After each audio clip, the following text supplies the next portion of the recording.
بسم الله الرحمن الرحیم. د هرات ملي ټلویزیون معزز اوریدونکو په سلامونو مو هرکلی کوم. نن درېنۍ سهشنبه د 1445 هجري سمرمز کال د رجب المرجب 4مه نیټه ده چې د 1402 د مرغومي د 14 نیټې سره برابره ده. ستاسو پام د دې مهال خبري ټولګي ته راګرځوم. په سر کې د څو خبرونو سرټکي.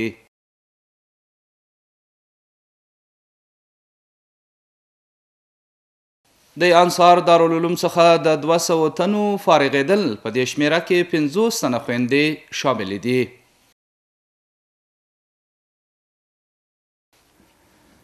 د هرات یو شمیر ادارو رئیسانو سره د ولایت مرستیال لیدنه، په دې لیدنه کې خلکو ته پر ښو خدماتو رسولو ټینګار وسو.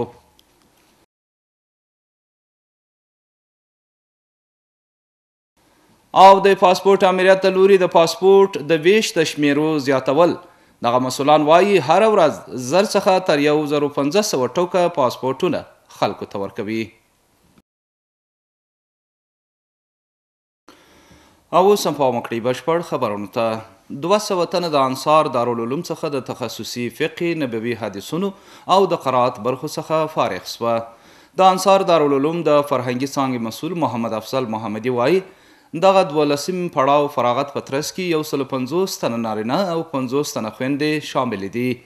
په دې مراسمو کې د هرات والی شیخ الحدیث مولانا نور احمد اسلام جار، دینی عالمانو او سلګونو شاریانو ګډون کړی وو. د انصار دارالعلوم مسؤل شیخ خواجه فضل الرحمن انصاری د دینی مدرسو پیاوړتیا د دین د پیاوړي کولو په معنا وبلل او فارغ شوي کسان د اسلام سپیڅلي دین سرتیري وبلل. د هرات والی شیخ اسلام جار هم د دینی مدرسو څخه پر ملاتړ خبرې وکړي او ویل چې دینی مدرسې باید خپل فعالیتونه پراخ کړي. د یادونې وړ ده چې دغه دارالعلوم بنسټګر شهید مولانا مجیب الرحمن انصاری و چې هر کال ورڅخه په 100 تنه فارغ او ټولنې ته وړاندې شوي دي.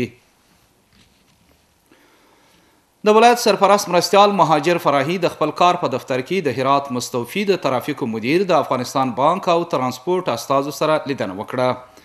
د دې لیدنې په ترڅ کې د یادو مسؤلانو د خپلو ادارو د فعالیتونو په اړه خبرې یادې سوې او د ستونزو د حل غوښتونکې سوه. وروسته د ولایت مرستیال وویل باید لاسونه سره ورکړو ترڅو په ښه توګه خدمت وکړی سو. هغه دا راز د جواز سیر د ویش طرحې او د تیرو کلونو د باقیاتو په اړه اړوندو مسؤلانو ته لازمي لارښوونې وکړي. د هرات د پاسپورت امریت د روان کال په ترڅ کې د 90,000 پاسپورتونو د ویش خبر ورکړی دی. د دغه ادارې مسؤلانو دا راز د پاسپورتونو د ویش له درکه د 480 میلیونه افغانیو د عوایدو خبر ورکړ. هغوی دا راز ویلي چې د پاسپورت د ویش په لړ کې ناروغانو ته د لومړیتوب حق ورکړه سوی دی. نور حال په چمتو کړي راپورټ کې. د هرات د خلکو لپاره د پاسپورت د ویش شمیره زیاته سوې ده. د هرات د پاسپورت امریت هر ورځ د 1000 ټوکه پاسپورت د ویش خبر ورکړی دی. دغه ادارې مسؤلان وایي دوی زیار باسي چې تر دغه شمیر هم د پاسپورت کچه لوړه کړي.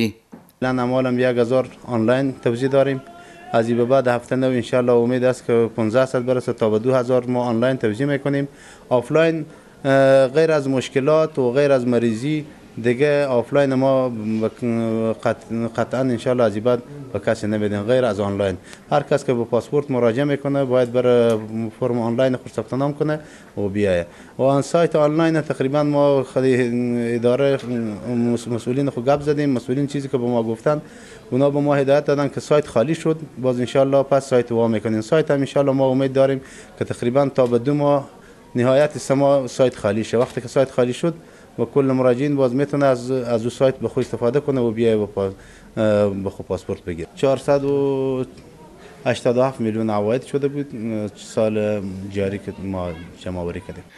د بل لوري د هرات پاسپورت مسؤلان د پاسپورت ټولو غوښتونکو ته د یو ډول خدماتو وړاندې کولو ډاډ ورکړی دی. یک تقاضا ما از همشهریان محترم خود داریم که همین نظم و قانون مراعات کنند، چون که در وقتی که نظم و قانون مراعات نشه کار پیشرفت نداره. بازم به هر صورت ما انشالله کوشش میکنیم همیشه وقتی خدمت زیادتر به ملت ما بکنیم. حتی انشالله در ازی راستا ما به صراحت گفته میتونیم که از همون تایم رسمی خو ما هم زیادتر کار کردیم و میکنیم. په همدې حال د پاسپورت یو شمېر غوښتونکو د دغه ادارې د کار څخه خوښي څرګنده کړې ده. ما از اینا واقعا راضیم. خداوند دیگه از اینا راضی باشه و بسیار به طور احترام به عزت ما اینجا دیگه کسایی که مریض بود، کسایی که مستحق بود، واقعا اونا را آوردن جلو و کار اونا فوری بچلاندن به دقیق و به چی. ولی در همه کارا را کردم. ما از اینا راضیم. همه کاری به طور دقیق و به خاطر خدا همه کار پیش بردم. مستحق میفهمن کسایی که مستحق حق به اونا داده میشه. د یادونې وړ ده چې په هرات کې د پاسپورت د ویش کچه په داسې حال کې لوړه شوې چې د اسلامي امارت سیمه ییزو مسؤلانو د پاسپورت غوښتونکو ته د اسانتیاوو برابرېدو خبر ورکړی دی. دا یو خصوصي بنسټ د لوري 1300 زلزله ځپلو کورنیو سره مرستې ترسره شوي دي. د دغه شرکت مسؤلان وایي دغه کورنۍ لا مخکې د زلزلو ځپلو رسیدګۍ کمیسیون د لوري سرویس شوي وي. د ګلرنګ شرکت مسؤلان وایي دوی د 10 میلیونو افغانیو په ارزښت پر دغه کورنیو خوراکي او غیر خوراکي توکي ویشلي دي. هغه کورنۍ چې دغه مرستې ورسېدلې د دې همکارۍ څخه خوښ دي، خو وایي د دوی ټولې ستونزې نسي حل کولی.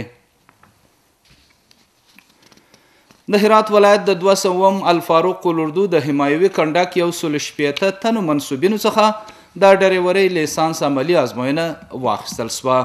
له دغه 160 تنو څخه چې پخوا یې د اسنادو د ثبتولو پروسه تېره کړې او د موټر چلولو د اصولو په روزنیز ټولګو کې بریالي شوي وو، نن د هرات ولایت د 200 الفاروق حمایوي کنډک د منصوبینو څخه د ټاکلي هیئت په شتون کې عملي ازموینه واخیستل شوه. د یادونې وړ ده چې له دې شمېرې څخه 80 تنه په دې ازموینه کې بریالي شوي دي.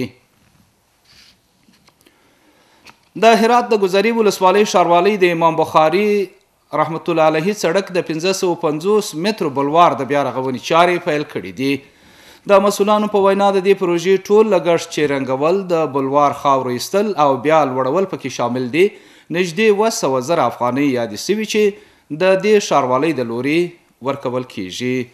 بیا هم پام وکړئ په دې برخه کې چمتو کړي راپورټ ته.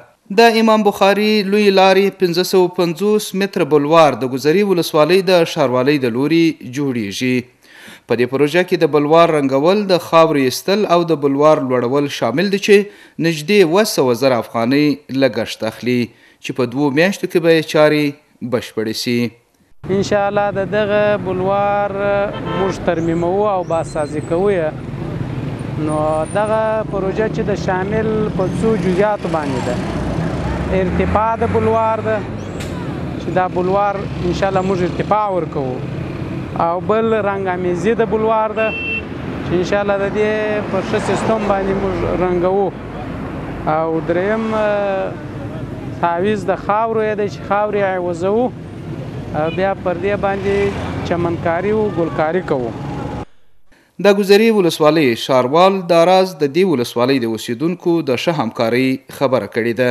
هغه وایي چې اوس مهال څو پروژې پای ته رسیدو ته نږدې شوي دي. 4-5 دانه پروژه ها تحت کار داریم که یک پروژه در شهرک صنعتی کانال شهرک صنعتی را به خیر جور میکنیم. دیگه پروژه ها که هستن با کوچه ها، ریگریزی کوچه ها، تنویر کوچه ها، انشاءالله اکثریت پروژه تحت کار ما هستن. د دې ټولو سره سره د ګذري ولسوالۍ یو شمېر اوسیدونکو د دې پروژې د پیل څخه په هرکلي سره ویلي دوی په بشپړ ډول د اسلامي امارت مسؤلانو سره همکار دي. با واقعیت از زمانی که امارت اسلامی حاکمیت پیدا کرده در راستای بازسازی و همکاری خوبی داشته. شارولی گذره ما در حالی که شارولی گذره ما گذره در سطح ولسوالی‌ها نمونه شناخته شده، ولسوالی گذره بازسازی‌های زیادی داشتیم. با پرداختن صفحه‌ای و با ننداختن زباله به جاهایی که جای نیه در تمام عرصه‌ها مردم باید با شارولی همکار باشند و ما و شما شاهد یک کشور آبادتر و زیباتری باشیم. باید یادونه وکړو چې د اسلامي امارت د لوري د بنسټیزو پروژو ترسره کېدو په دې وروستیو 2 کالو کې تر بل هر وخت رونق موندلی دی. او د هرات ولایت امنیتي ځواکونو لخوا یو غلا شوی وسایط کشف او ترلاسه سو. د هرات امنیه قمندانۍ اتمې امنیتي حوزې منصوبینو د هلو ځلو په پایله کې د کشفي عملیاتو په ترڅ کې یو موټر چې څه موده مخکې غلا سوی و کشف او ترلاسه کړ. د دې پیښې په تړاو تر اوسه څوک نه دی نیول سوی او امنیتي ځواکونه هڅه کوي د پیښې اصلي عامل ونیسي او د قانون منګولو ته یې وسپاري. دغه راز یاد موټر د قانوني اسنادو له مخې د هغه خاوند ته وسپارل سو. قدرمن لیدونکو اوس هم پام وکړئ د سبا ورځې د هوا حالاتو ته.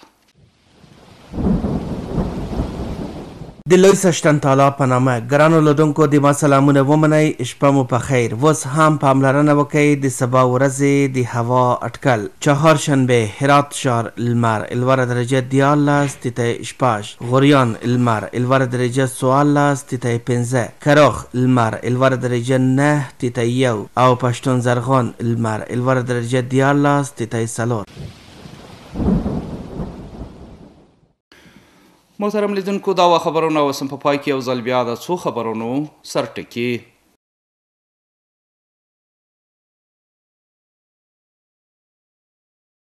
د انصار دارالعلوم څخه د 200 تنو فارغېدل، په دې شمیره کې 50 تنه خویندې شاملې دي.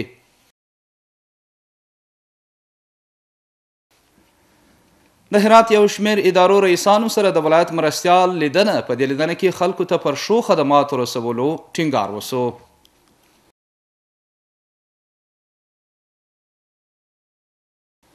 او د پاسپورټ امریت له لوري د پاسپورټ د ویش د شمیرو زیاتول. دغه مسؤلان وایي هره ورځ 1000 څخه تر 1500 ټوکه پاسپورټونه خلکو ته ورکوي. محترم لیدونکو دا د دې مهال خبرې ټولګه چې ستاسو قدرمنو حضور ته وړاندې سوه. تر بیا مو په لوی او مهربان خدای سپارم. هر چیرې چې اوسئ خوشحاله شپې ولرئ.